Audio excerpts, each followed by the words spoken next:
बहुत सारे लोगों का ये मानना होता है कि एनीमे कार्टून है और ये बच्चों के लिए होता है। ऑफ कोर्स ये उन लोगों में से हैं जिन्होंने एनीमे कभी नहीं देखा, और जिन्होंने देखा है वो तो ये जानते ही हैं कि एनीमे कितना कर्स्ट और डार्क हो सकता है। तो आज हम ऐसे ही कुछ कर्स्ट और डार्क एनीमे की लिस्ट लेकर आए हैं जिन्हें देखकर आपको PTSD की दवाई लेने की जरूरत पड़ जाए।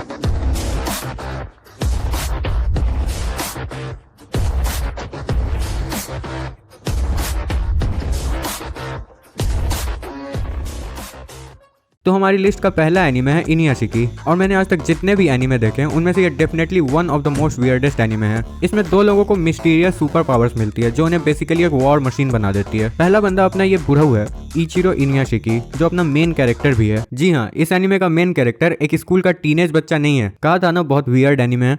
I told you. What did I tell you? Didn't I tell you? और दूसरा बंदा जिसे सुपर पावर्स मिलती हैं वो है हीरो शिशिगामी, एक स्कूल स्टूडेंट। Oh shit.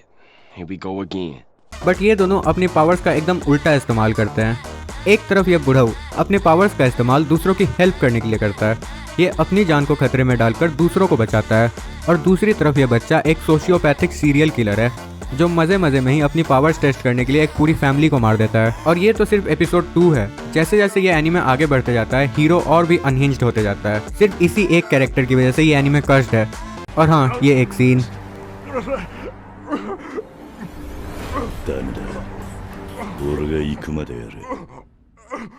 अपने वियर्ड और साइकोपैथिक कैरेक्टर्स की वजह से इनुयाशिकी को हमारे कर्स्ट मीटर पर मिलते हैं 4 out of 10। Next on the list is dead man Wonderland. ये गांता इगाराशी की स्टोरी है जो कि एक नॉर्मल स्कूल स्टूडेंट है। Oh shit. Here we go again. एक फेयरली नॉर्मल से दिन ये अपने क्लासमेट्स के साथ आने वाले स्कूल ट्रिप के बारे में डिस्कस करते रहता है। तभी How is he?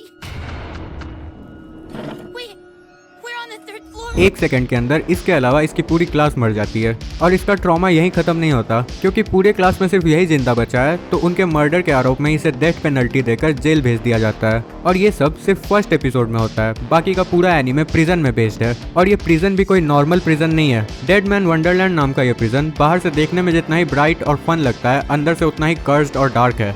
यहाँ प्रिजनर्स को अलग अलग तरह से टॉर्चर किया जाता है। कर्स्ड फर्स्ट एपिसोड और टॉर्चरस प्रिजन की वजह से इस एनीमे को हमारे कर्स्ड मीटर पे मिलते हैं 7 आउट ऑफ 10। अगला एनीमे है फ्यूचर डायरी। इसमें हमारे मेन कैरेक्टर अमानो युकी को उसके फोन के डायरी से फ्यूचर के बारे में पता चलने लगता है, बट उसे जल्दी ही पता चलता है कि it comes at a cost. 11 और लोगों को सेम पावर्स मिली हैं और वो एक दूसरे की जान के पीछे पड़े हैं, क्योंकि the last one standing becomes a God. तो इन 11 लोगों के बीच बेसिकली एक रियल लाइफ PUBG का मैच शुरू हो जाता है। अब युकी, जो कि एक स्कूल का बच्चा है, Oh shit. Here we go again. उसे 24 घंटे मौत के डर में रहना पड़ता है। और ये फैक्ट कि उसे कोई आइडिया नहीं कि बाकी के 11 लोग कौन हैं, इस एनीमे को और भी डरावना बनाती है। इसके स्टोरी के सेटअप को सुनकर आपको ये तो समझ में आ ही गया होगा कि ये स्टोरी डार्क होने वाली है, लेकिन ये पार्टली हॉरर भी है। हॉरर का मतलब ये नहीं कि इसमें भूत प्रेत आते हैं। हॉरर इसमें गासाई यूनो के रूप में आता है। गासाई यूनो एक डायरी यूजर है और ये एक साइकोपैथिक स्टॉकर भी है। बेसिकली एक यानदेरे कैरेक्टर जिसे युकी पे क्रश है, और इसका कैरेक्टर इतना मिस्टीरियस और अनप्रेडिक्टेबल है कि तुम ये कभी गेस नहीं कर पाओगे कि अगला क्या करने का प्लान कर रही है। एक सेकंड इसके हाथ में एक नाइफ होगा, अगले ही सेकंड ये एक क्यूट गर्लफ्रेंड बन जाएगी। जब भी वो स्क्रीन पे रहेगी तुम चैन से नहीं बैठ पाओगे। इंटेंस बिल्डअप और कांस्टेंट मर्डर्स की वजह से फ्यूचर डायरी को हमारे कर्स्ट मीटर पे मिलते हैं 5 आउट ऑफ 10। अगला एनीमे है एक isekai, particularly one of the best isekais ever made, Redo of Healer. Just kidding, वो अलग तरह का कर्स्ड है। हम बात कर रहे हैं Re Zero starting life in another world के बारे में। नाम सुनकर तो यही लगा होगा कि ये एक घिसा पिटा इसेकाई है जिसमें ओवर पावर्ड MC का पुनर्जन्म होता है और वो पूरी दुनिया को मंगलमय बना देता है। हमारे MC को भी ऐसा ही लगा था। なんか話違うね。異世界召喚じゃねえのかよ。俺の主人公設定はどこ行ったんだよ。 पर बहुत जल्द ही उसे रियलाइज होता है कि उसके पास कोई सुपर पावर्स नहीं है, और इसके थोड़े देर बाद ही उसकी हत्या हो जाती है और वो वापस उसी दुनिया में स्पॉन होता है। फिर उसे रियलाइज होता है कि वो नल्ला नहीं है, यही उसकी सुपर पावर है। जैसे जैसे स्टोरी आगे बढ़ती है हमारे MC को पता चलता है कि उसे एमिलिया नाम की इस लड़की की हेल्प करनी पड़ेगी, नहीं तो वो इसी मौत के लूप में फंसा रहेगा। और यहाँ से इस एनीमे की ट्रू डेप्थ्स ऑफ डार्कनेस की शुरुआत होती है। लेट्स जस्ट से कि MC की M बहुत बार C होती है।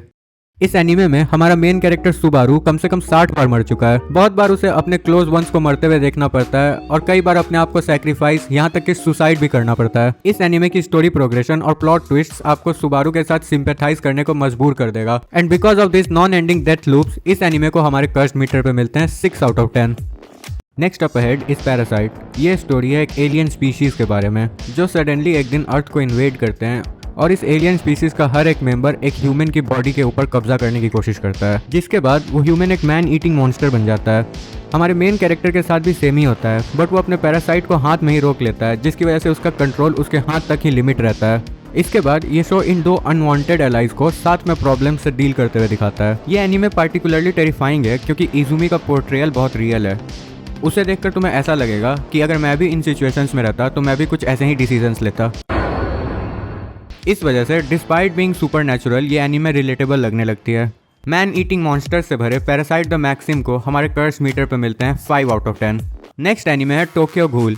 इसकी इनिशियल सेटिंग कुछ हद तक पैरासाइट जैसी ही है। घूल्स ह्यूमन की तरह दिखने वाले मैन ईटिंग मॉन्स्टर्स होते हैं और हमारा main character Kaneki half human half ghoul बन जाता है, बट पैरासाइट से इसकी सिमिलैरिटी यहीं पर खत्म हो जाती है। एंड आई थिंक कि टोक्यो घूल यहाँ से एक मच डार्कर पाथ फॉलो करता है। कानेकी जो पहले एक नॉर्मल ह्यूमन रहता है, उसे ह्यूमन ईटिंग घूल्स के दुनिया में जीना सीखना पड़ता है क्योंकि नॉर्मल फूड से उसे कोई टेस्ट नहीं आता। And the torture just starts here. उसे ना ह्यूमन एक्सेप्ट करते हैं ना घूल, और इन दोनों के बीच वो अकेला पड़ जाता है। Also the sad part is कि इस एनीमे में अचानक से बहुत होलसम मोमेंट्स आ जाते हैं, जिसकी वजह से आपको इसके कैरेक्टर्स के लिए बुरा लगने लगता है। ऑल्दो आई वुड से कि पहले 2 सीजन के बाद ये एनीमे अनवॉचेबल है, लेकिन उसके बाद आप मांगा पिकअप कर सकते हो और इसका मांगा एनीमे से 10 टाइम्स बेटर है। एंडलेस सैड और डार्क मोमेंट्स की वजह से टोक्यो घूल को हमारे कर्स्ट मीटर पे मिलते हैं 8 आउट ऑफ 10।